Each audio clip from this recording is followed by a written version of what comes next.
for a lot runs in the $15,000 to $20,000 neighborhood for soft and hard costs. Now, that's going to change. I mean, we don't have to pave this road. We don't have to put in sewer and water utilities in the road.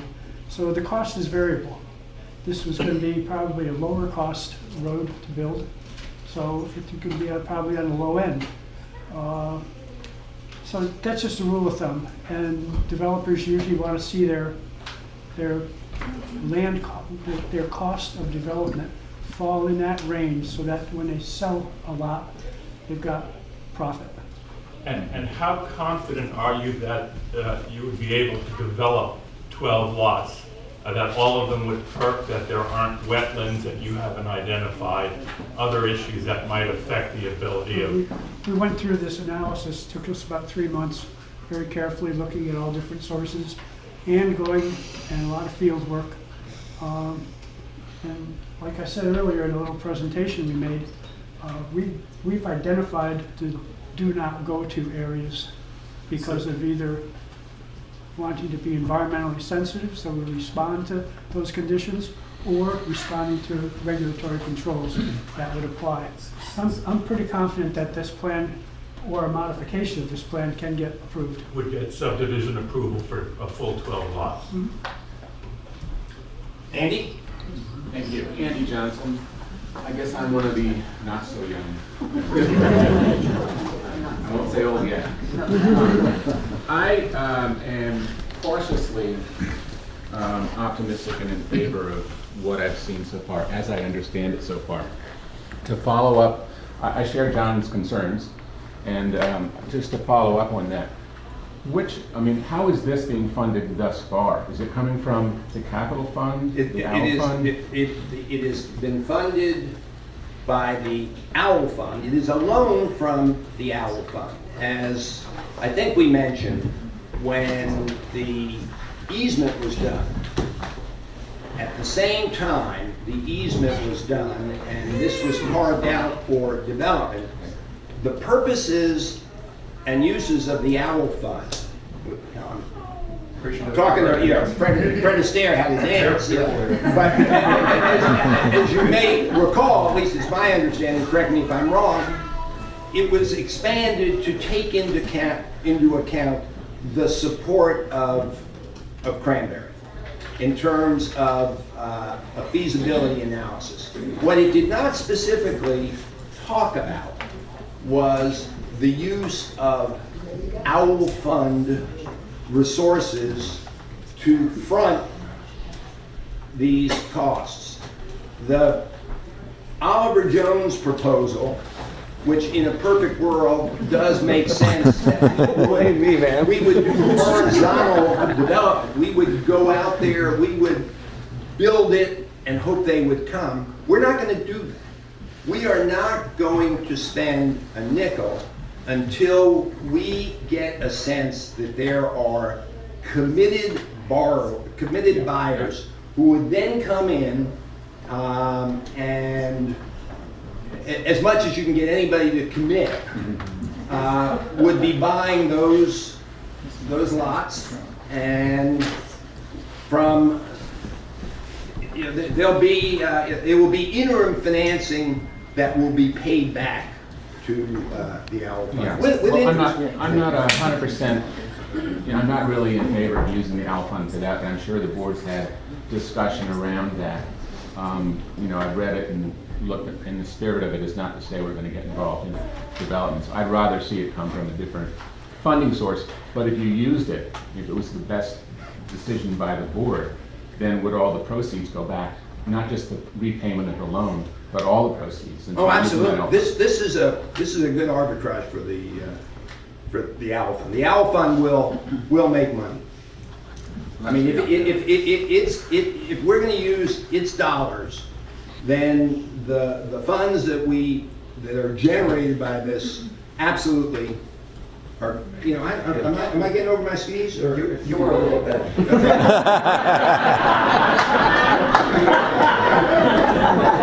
What I would say, just to modify your response, we haven't made any investment to determination beyond this approximate $35,000 expenditure to get this worked out on paper and get the evaluation of these professionals. So anything hereafter would be determined, the funding source would be determined. Okay, that's helpful. And I guess the other piece of my caution, again, I said I'm in favor in general of this thing, was there an environmental study that tested the soil and the water for these lots? We reviewed all of the environmental reports that are available. We looked on the site and we took a look and to answer your question, yes. Is there an environmental impact statement or anything like that? No. Okay, but the water is safe and for drinking and use. Tanner? I'm definitely on the older side, unabashedly and unapologetically. And I'm sitting on one of the larger houses in Aniora. Having said that, it started out, as many of you all know, as a small box. And I wish it were a small box, but it's not. And so the concept of being able to have a smaller, tighter house is very appealing to me. And, we've had, Fran, I don't know whether Fran would, if these were in place, people like Fran may have come in and purchased one of these. I don't know, but I'm very, very much interested in this. I would, and I think, having been a real estate lawyer, everything I'm hearing is that all of the I's have been dotted. We've done as much due diligence as you can possibly do at this point for, I think, a very reasonable fee. And I will also say, historically, on my watch, the terrace was added on. And boy, was that like pulling teeth. The least little change. And I understand when the lake went in, everybody said, oh my God, it's going to destroy our views. So I'm just hoping that we can sort of think a little forward here and take a look. We do have an infrastructure that will support these numbers of families, and it will control, I think, our dues, and will help also with, if these roads go in with, which will be very much less maintenance, but I assume we'll still be paying, the people on this site will be paying their share. That will endure, I think, at some point was made, to the benefit of the club and the maintenance of the infrastructure that now exists. So anyway, that's from my perspective, and I hope we can just sort of struggle through this and accept a little change. Pete Palmer. I'd like to just back up what Tanner and Andy have said, and totally, and add my experience. I think I'm as familiar as anyone in this room with the regulators over the past decade, and it's my sense, without having a signed statement from them, that at the bottom they are all fully aware and actually would be fully in favor of this development. It's always easy for the regulators, that's their job, is to say no, no, no. But basically, they've all said yes, yes, yes to this project over even a longer period than we've been looking hard at it for these past several years. And another regulator that's been in there and is famous for saying no is the Army Corps of Engineers. The big splotch of red in the upper left-hand corner where there's steep slopes and, by their terms, navigable water. They've been in on this. They've all been in on this, including the town of Hunter and the village of Tannersville. So when people refer to a fight going on, there's no fight. These guys have done, Jamie and Jeff and their firm, have done work that meshes and agrees with, and that the regulators are going to be willing to go along with. Thank you. Gus? Sure. So I'm one of the younger people who's deeply in favor of this, and so I'm a finance and real estate person, and I can, I hope, speak to the economics and a little bit of the community of it. So first of all, in terms of road maintenance and infrastructure, there's no economic argument to be made against the development from that perspective. Your assessments are a function of how many members there are in the club.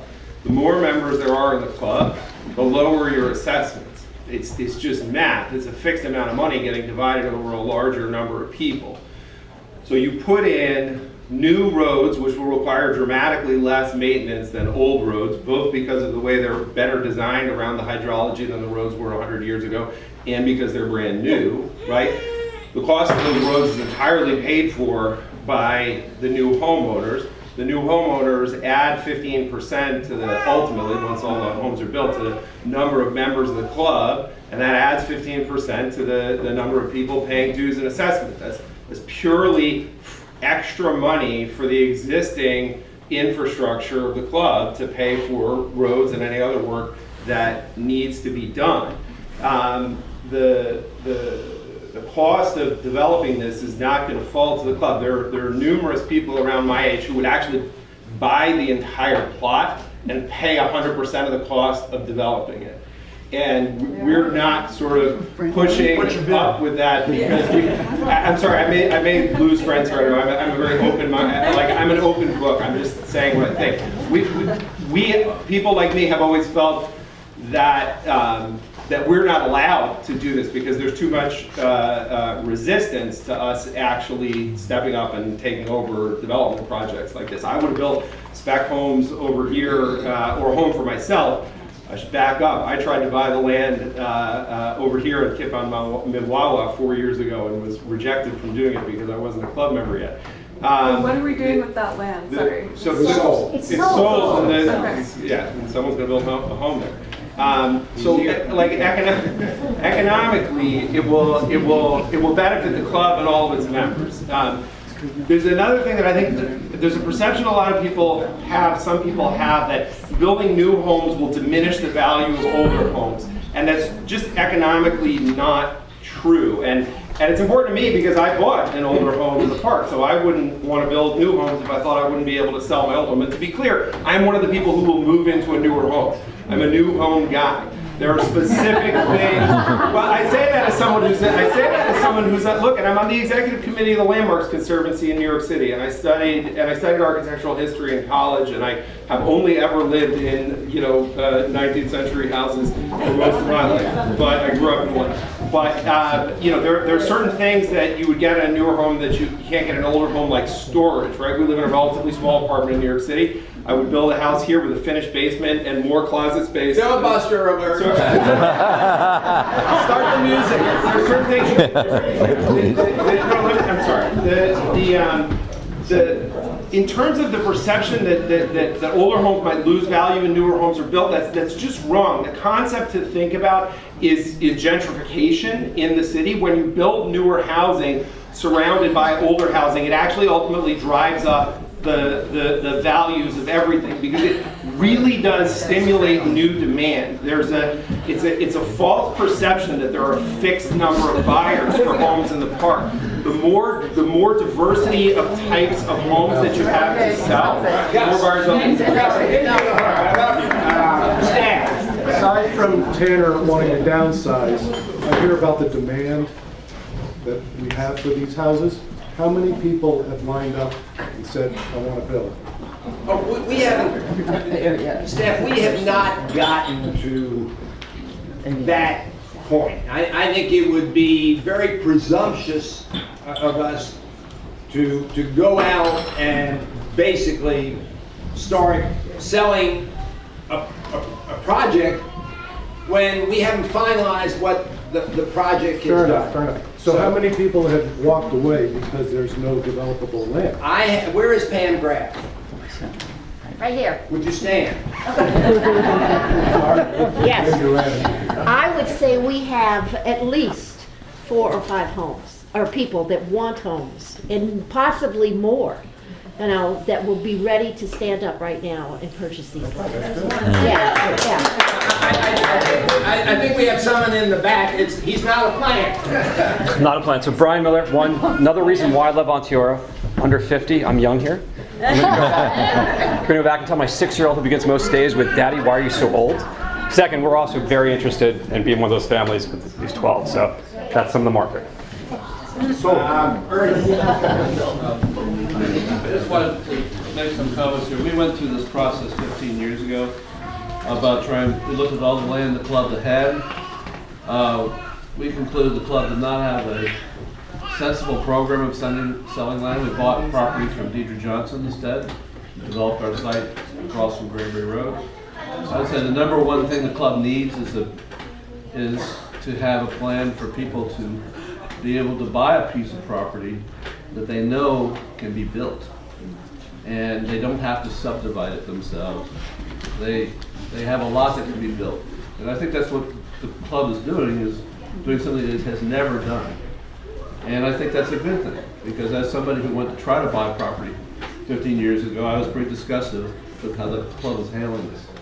And I think all the people who want to buy property are feeling the same way, and I think this is a good thing. The one thing I would say is that we did look at this property 15 years ago. Catskill Engineering had done some work on it. And the one thing I do recall is they said to me that you could only put 2 or 3 houses in this property.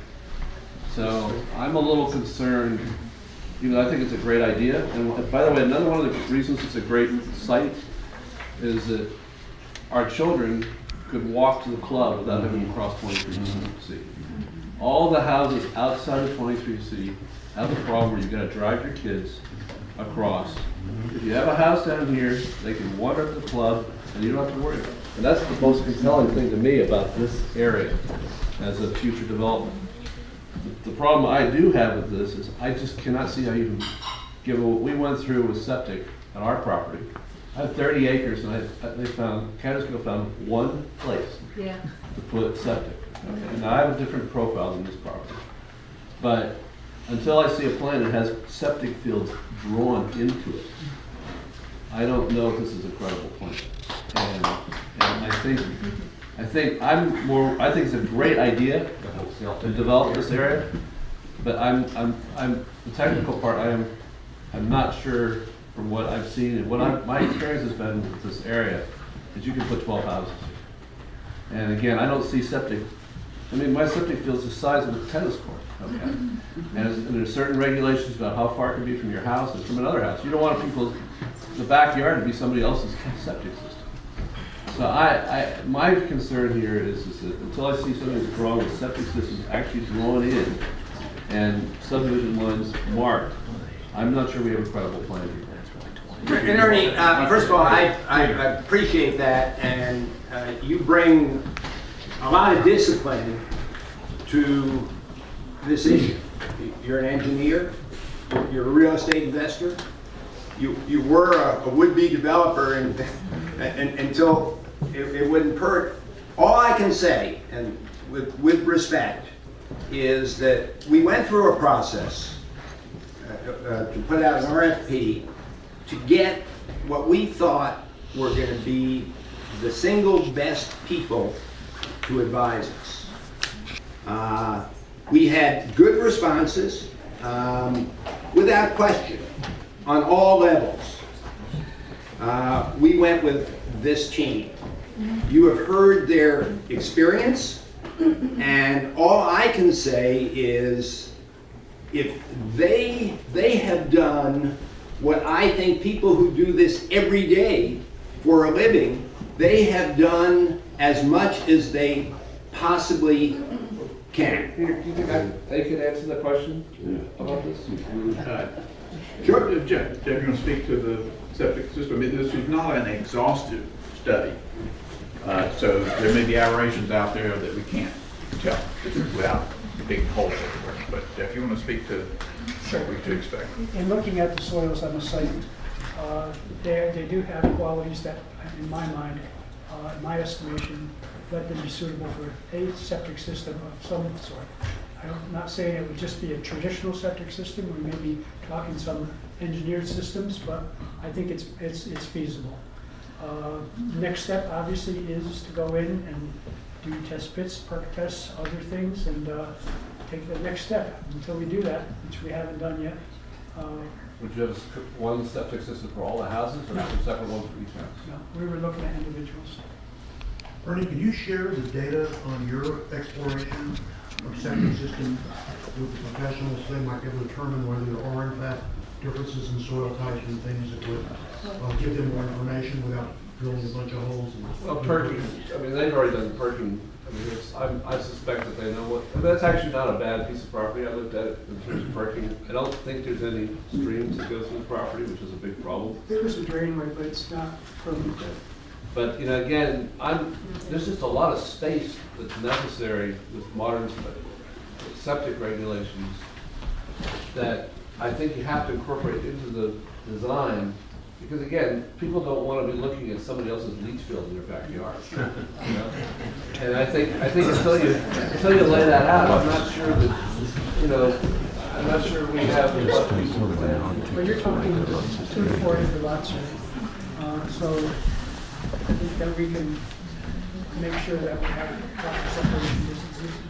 The other thing is the size of the field is dependent on the number of bedrooms. So if you have a various size, I'm imagining you're going to have a variety of different sizes of houses. So the septic fields, you know, you might pick a lot that has the opportunity for a larger field if you need a larger bedroom. But if you're designing lots, you have to kind of design them for, you know, at least 3 or 4 bedroom house. Yep. You know, otherwise you're kind of wasting your time. Ernie, I would just say, great point, thanks for underscoring. Can I ask Ernie a question quickly? Just, Ernie, when you built your house on the left of 23C, and then you've got another house down, is your house, your original house for sale? No. No. Would it be someday at the right price? I mean, that's coming. I'm just saying is, I went through the whole process. We put in underground utilities. It's not that big a deal to do that. We built our own road. We did that. The biggest problem was the septic. Everything else was totally secondary. And the town 100 building permit, no problem. Yeah. Again, the DEP septic drives the size of everything. Peter, I think that you've got a lot of good thought going into this, and I have like 1 or 2 questions. One is, you've got the road coming up from Cranberry and then just a cart path up to Minwawa. Was there any reason or any thought not to have the main road coming down from Minwawa? That's one. Yeah, and I think the reason was the topography simply would not allow it. You can build a road anywhere, but we would have ended up building a road that would have probably dwarfed the costs, all development costs to actually build a road to get to that was just one technical question. But my other question is, you know, I think we do have to be careful of the, you know, build it and they will come problem, because, you know, 30 years ago, the Cranberry Parker Farm had 40 acres available, and they subdivided into 2 pieces of 5.5 acres apiece. I bought one of those 5.5 acres, and the other 5.5 acres sat there with no demand for 35 years.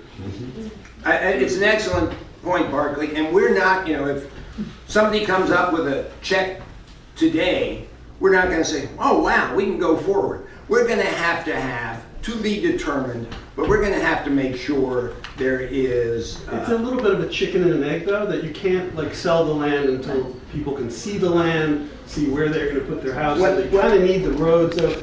You know, I would agree, but I think again, we're going to be able, and one of the things that we're going to do once this is finalized, is that we are going to try to the extent we can, go out there and mark the individual parcels so some people can get an idea. I agree, it is a chicken and an egg thing, and in a perfect world, we go and invest the money ahead of time. We're never going to build units. You know, that's not an issue. So build the infrastructure and they will come.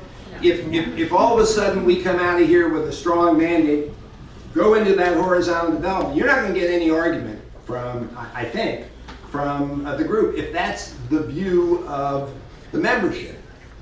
My sense is the view of the membership is don't go out there and commit resources until you have, to the maximum degree possible, confidence that you are going to be reimbursed for those expenditures. Bill Davlin. So, first thing is thank you for all the work you've done. I think it's impressive. Yeah, really.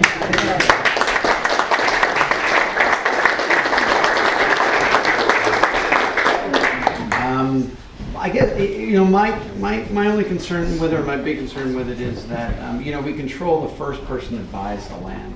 But 20 years from now, half those pieces of those houses could be owned by non-residents, by non-members. And the question is, can we lease the land? Are there options that we could put into this that we control it in perpetuity? Excellent questions. And one thing that, which actually I didn't realize had existed, going back a number of years, I mean, Tanner Rose bought a house, and it has all sorts of restrictions. I believe. It has, the club has a right of. Right, yeah. Well, but that was outlawed years ago. No. It's in your deed. It's in the deed. It's in the deed. There may be other But real estate restrictions are outlawed. That was not. Oh, yeah. That was not one of them. One of these. So wait, you did? Yes, the answer is yes. So wait, no, hold on a second, stop. So you're saying that the club can only have a right of first refusal into the deed of buying the house? No. Well, no, you can't. A club cannot have a limitation on who buys a house. The club can force any owner of the home to pay dues, whether they're a member or not. You can put in the deed of the house that the owner of the home owes dues and assessments whether they're a member of the club or not. That's standard club development home deeds. It's 100%. The issue is that the existing houses don't have that, not the new houses. I can resign from the club tomorrow. I'm not going to. I'm kidding. But and stop paying dues and assessments and use the roads. These homes wouldn't be like that. They would have to pay. So in the deed they'd have to pay the dues, but we don't have to let them. Well, first of all, our newest member, Mark Chodek, is here. Yeah. And Mark, among other things, was a guinea pig in terms of how do you, when you control the land, what do you do that is in the best practices, if you will, of when you control it, selling to a new member? So my the deed restriction that we ultimately agreed to was right of first refusal, where the club has the ability to purchase at the price, but they have one bite at it. So if they say no, if they agree to purchase it and don't close on it, then for me, that right goes away. Now, it is in perpetuity in the sense that the next person who purchases the home has that same restriction. So you don't have to pay dues. And I'll also just say, part of my thought in a lot of this was I'm in a little bit of a different situation than these homes here. I live right next to this club. Well, so you're not going to want to buy my home if you're not going to take advantage of what's going on here. So I felt a little, just from the practical standpoint, I felt a little bit more, my biggest concern was having the right for every single buyer that came in and allowing the club to basically say, oh yeah, we want to exercise our right of first refusal, not close, me have to go find another buyer, and then the club could again say, no, we don't, we're going to exercise the right of first refusal, not close, and I'm just like in this, so that went away. So the only thing is they have one, the club has one ability to exercise. If they do exercise, they have to close. If they don't close, that right goes away.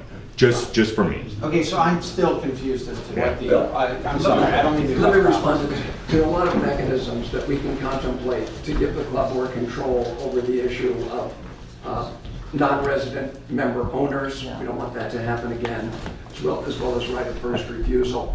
there are structures on the mountaintop at Elka Park and Twilight Park that are much better. Yeah, well, because they own the land. Yes, and so leases. Oh, so are we looking at that? So that would be a possible mechanism. Okay. So we want to address your problem, we're not sure precisely how we're going to do it. I would say though that if what Gus is saying is possible, I would do that in a heartbeat.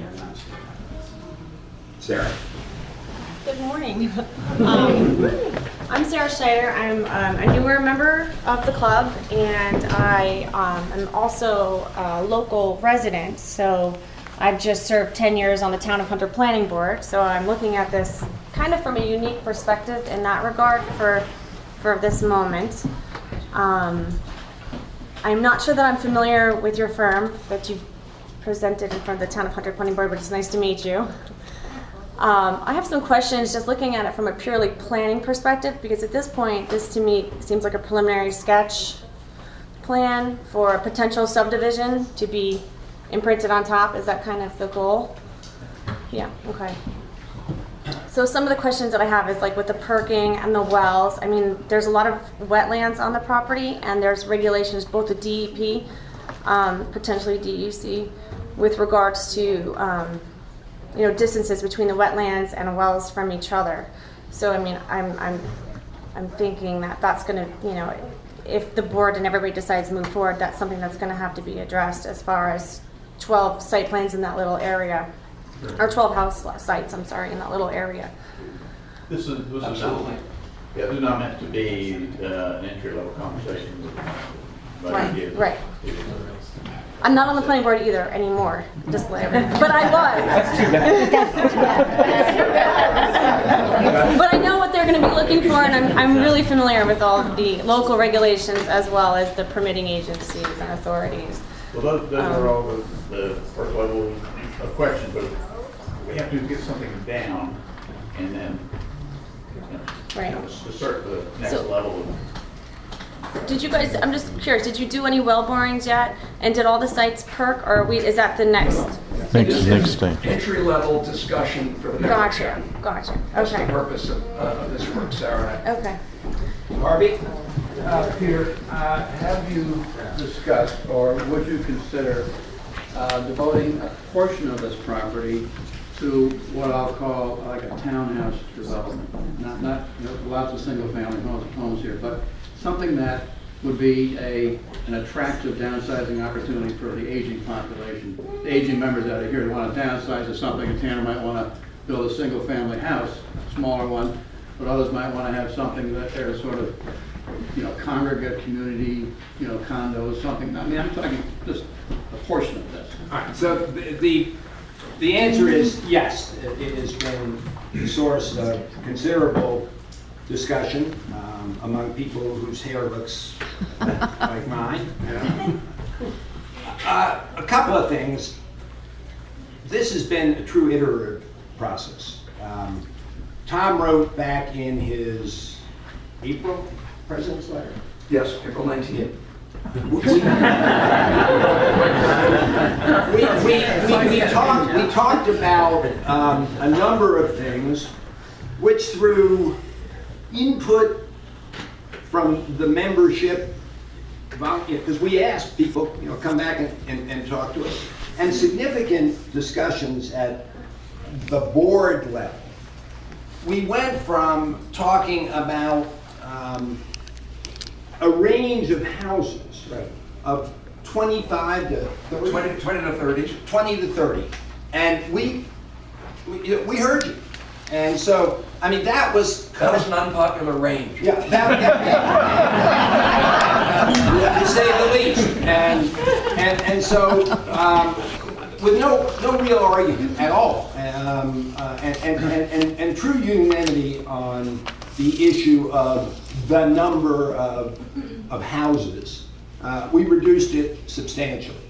Where there was more discussion, and where in the interest of finally getting something out to the membership, hell, we had promised to do this back in June, but in the interest of finally getting something out to the membership, some board members, certainly moi, said, okay, we will leave that off this plan. And we will hear from the membership who would be interested in true downsizing, and they don't want a 2+ acre lot, and nobody says they can't build a smaller house, but that really defeats the purpose, I think, and others have told me this, of downsizing. So we need to, I think, and I'm hearing it from the membership, we need to go back and revisit that issue.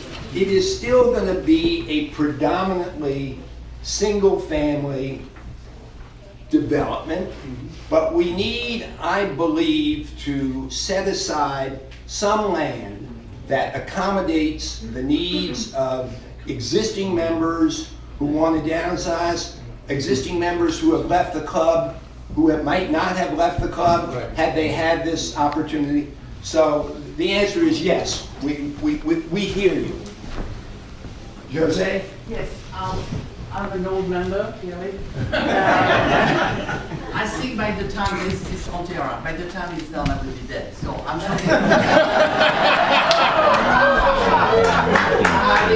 for my old age. I don't want to talk about economy or numbers or, that. I want to talk about the soft part of it. First, we have always known that the membership and the ownership is different. I mean, we cannot put it together for legal reasons. We are often being sued for discrimination. So we have been very clear to separate that. The result is on the third level, like we are. Half of the house are empty or are non-members. What are we going to do with that? So that's really one problem we have to assess without not ending 6 houses. And it's an excellent, really good question. We have, and we've not been... Explain the question, I'm sorry. All right, the question is, can we, what is our ability in selling these lots to require membership? They don't. They're not If going to be the members. club owns the land, And they can before do it. I say that, I would back up Alexandra Barker says that we have to think, that's very important, what do we want the club to go to? And that's really the view of what the club is going to be in the future. And I'm talking for my children again. Are they going to be afforded? What do we want? Do we want just money? Do we want to make sure we get people with money? Do we want to make sure we get really a community? And I think that's all for those kids or the younger people. So that's all. Okay. So the answer is, and Tom, I know we've had some preliminary discussions with the legal community. I'm going to just say we have not seen an impediment that creative lawyers would be, since we own the land, we can, in essence, sell the land to people who are going to be members.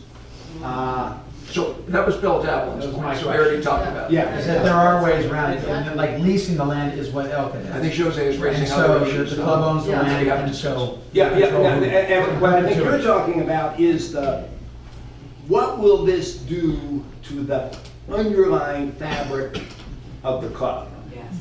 And the answer is, I suspect over the years, when there has been change, people, and rightfully so, question what is going to be the impact. I suspect, again, Mary, I wish Dave were here, when the whole Howard Road went in, that, what was that going to do? Was that going to change the nature of the club? I think there are certain things that, forget about people for the moment. What changes, well, no, but if you bear with me for a second. If you look at how this is going to be developed, and as Jamie and Jeff started out, let the land dictate the development. The way in which this, as a piece of ground, is going to be developed is going to be consistent with Aniora, a respect for the land, a respect for your neighbors, a commitment to the club, particularly if we are able, and I think we will be, to tie ownership in these units to membership in the club. And I would say, with all due respect, the impact of 12 new compatible families, I suspect, is not going to change the club. What has changed this club as much as anything else are basic demographics. It's a broken record, you've heard it. The usage of this club, the fact that when I first came here, people came up here for the summer. Women, for the most part, didn't work. Families were here. It was utilized all the time. The good news and the bad news is that we are close enough to New York City where this can be a weekend option. So I'm not concerned about 12 additional, or whatever the number turns out to be, families changing the fundamental character of this club. I would be more concerned about units that we have within the club right now, where we have absolutely no control over who buys those properties, than I would be with respect to 12 or whatever the number is, additional families who are buying into this kind of concept. You know, we're not talking McMansions here. We're talking about housing that will be consistent in all Aniora's quirky ways, but it will be consistent with what you see around other places. I think I can address some of this too. Just for starters, I've had no involvement in this other than initially Peter and I walking through this a couple of years ago. First off, I'd like to say something that I was a young member until I served on the board and became president, and I'm now starting. One thing, and I say this up front, one thing that I love about this club is that whenever you propose change or something like that, there's some battle. The strongest fight I ever experienced against change, and we heard it here initially, is from the younger members. And I think that speaks to the spirit of the club. I mean this in all sincerity, that there is something special about this club, that the younger people who've grown up here feel that and want to preserve it. I do want to correct one thing though, Charlotte. She's in here. This club was founded as a speculative real estate investment. When you go back to the history of it, and we learned this sort of the hard way on the board. It's something we never told the membership really publicly that we went through. And having done the archives, I've got maps that show all the land layouts, and there are like 4 names on every single plot of land. Candace Wheeler's name is on most of them. So it was a speculative real estate development. We are incorporated as a homeowners association. We are not a club. And these are semantics and sort of details. I don't mean that. In the spirit, we are a club community. But it's important. We were sued by the state of New York when I was president about our tax status as a homeowners association. Because as a homeowners association, you don't have to pay taxes on dues or assessments. We weren't paying taxes on assessments, because that was proper. We were paying taxes on dues, because we were sort of hedging our bets about that. The state of New York sued us about that and wanted to say, you're a club, you've got to pay taxes on all your dues and assessments here. We fought that, and we were fortunate in that we won it. I looked at a bunch of different cases, places exactly like us. Sometimes they won, sometimes they lost. We won. The state of New York lost because now we're not paying taxes on our dues anymore. So we won on that one. It is, but in that incorporation as a homeowners association, there were not enough sort of restrictions put on things, and that's why people, you own your house, you can sell it to anybody that you want, they don't need to be a member. we've been very, very lucky thus far that pretty much every property that is sold here, the people have wanted to become members. Our bigger problem are some of the properties that are within the club now, they're not members, we're not quite sure what's going to happen to them. And there's also concern too that people that genuinely care about the club, they want to sell their house, they might desperately need to sell it for whatever reason, might feel forced to sell it to somebody that may not want to be a member. I want to make an argument, having listened to all this, that this actually could strengthen our club community here, because we would be able to find ways to put some restrictions on it so that we can protect this, so that dues and assessments will be paid on these houses in perpetuity going forward to reinforce the finances of the club overall. We do not have that existing here now. So that's an argument that it will help support that and help support the club in the long term. There's also one thing that Ginny's always said over the years, is that we're somewhat self-selecting up here. You don't come up here and buy unless you're like love the what we've got up here and what we offer up here. And people come in here and they see this and they go, oh my God, what a wonderful opportunity, what a gem. There's somebody, I can't remember who it was years ago, I said, I drove by the entrance to this club forever and ever and ever, and I came in and I had no idea this was all back here. So we're somewhat self-selecting in that regard. But I just wanted to put that out there to create some clarity. It's critically important for the long term of this club that we maintain our incorporation as a homeowners association. We may not like that term, we may not want to say it out there, but that is what we are incorporated, and I feel that this is something that can help strengthen it long term.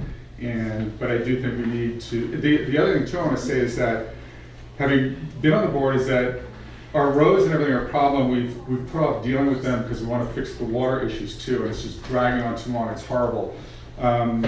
We've been able to, we assessed we're able to build a new pool, build a new sports house, rebuild through the OHPT and everything, fix the library. Our biggest problem right now is staff. We need to be able to have more money, to have more people help maintain this club. We've got 5 people maintaining 5 tennis courts, a 9-hole golf course, all these roads and stuff like that. Look at any other club. I walk my dog at Round Hill Club. There are 35 people maintaining that golf course up there.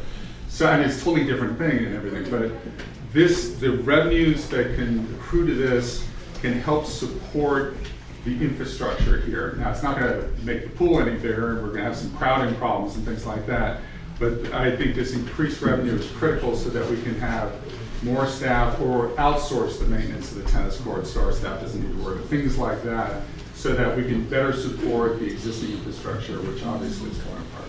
So that's my 2 cents. Oh, one other thing is that 3 cents. This was 3 cents. That original the original plan, the Canis Lula plan, most everything was built on the first level, what we call up here. Then it was added at the second level and the third levels. Those were not developed properly. That's why all the water is flowing down. You know, there were the roads going up there. It's a mess and everything. There's the first level, the second level, the third level. Ginny's always like to say that down here, we are the premier level. I would like to say that we would welcome a few more families on the premier level.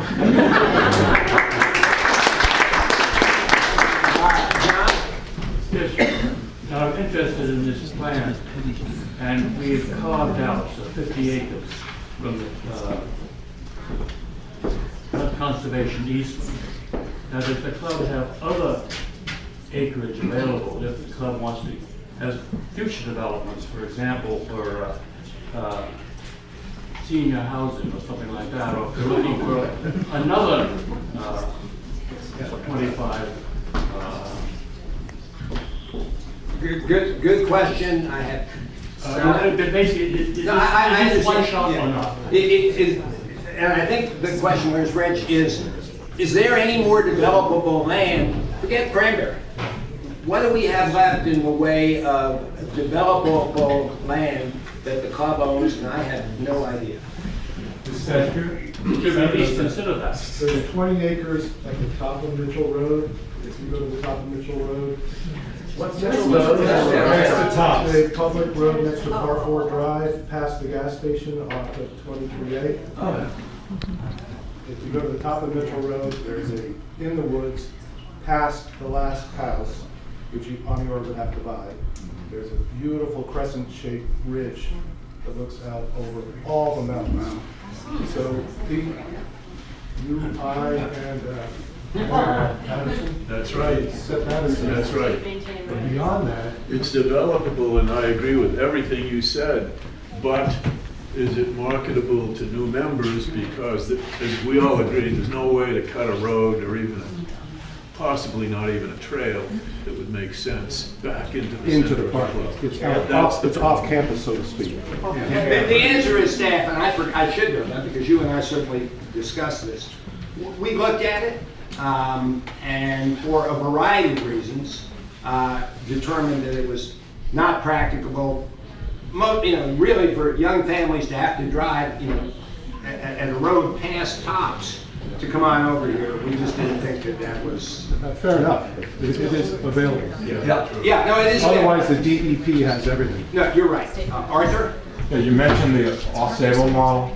Has there ever been any talk about working with Chuck Royce to develop a Hathaway House, some kind of facility like that, so you could have members before you develop, something like that? Is Michael, do you know, is Michael here? Yeah. All right. Speak. Speak. I know that Chuck has wanted to develop some concept for the use of the Hathaway House, but I don't think that that's been defined, and I think that the Hathaway House, were it available to the club for that purpose, would require a great deal of investment in the infrastructure of the facility in order to render it usable. So I don't think it's an option to a club personally. I don't think we want to spend that kind of money. Follow up, is there an initiative to reclaim more of the houses near Hathaway that used to be part of the club before we develop? I don't know how you reclaim a house other than buy the house and then turn around and try to sell it. I think that there has been a welcome change in the sense that we now have, I think, a market. It's a small market, but it's a market that shows some promise with compatible families who live in Wyndham. Does everybody know the Kennys that got these adorable triplets that, that Stars of Russia. Yeah, and they joined, and they really wanted to join this club, and they are paying full resident dues. It has been my experience that what happens at this club is that Tanner Rose brought me, I brought Larry McCaffrey, and there seems to be, people reach out. So I think that we have a market in terms of additional membership. We now have, I believe, 2 summer members that live in that part of the... Right, in Wyndham or Jewett. Or Jewett, and who I met, I hope all of you have met, who, from my limited experience with them, should they join the club, they would be excellent members. In terms of the houses around here, reclaiming houses, I think the Barclay, your old family house, the Harrisons had bought that. The Checkies bought a house. I don't know if that house was ever in the club. That has been brought back. We have lost some houses out, that have been outside the club. The Gills bought. That's right, the Gills. I mean. Yeah. So we have done that, and I think we should always be sensitive to the membership possibilities of existing neighboring houses. But I'm not sure that that's in addition to this, not in never substitute. Peter, can I ask Peter, the Peter Pan, what used to be called Peter Pan property, south of the Hunts, is that still for sale? I mean, that was south privately owned. 25 years. It's over the Johnson. Okay. Again, one of the advantages of this property was the fact that whether you go by golf cart or you take that huge drive down Cranberry Road and make a right and go by George and Taylor's house, you pretty much have, you know, easy access to the club. When you start talking about, for your children now, I'm thinking, when you start talking about crossing 23C, as Ernie pointed out, it's not a big distance from one side to the other, but it really is a huge distance when you're dealing with a young family. Michael? Peter, I think that this has been a great presentation. The concept goes back to the 80s, for people to understand actually that there was a development plan that was never put into place. And this is a manifestation of that planning that actually was done by Stafford's mother and a whole group of people. So it's finally coming to a gestation period, which is helpful. I think that we need more interactive sessions like this. We have one of the most beautiful days we've had in 2 months. And I suggest we invoke cloture on you and have another interactive session on a rainy day. Another day.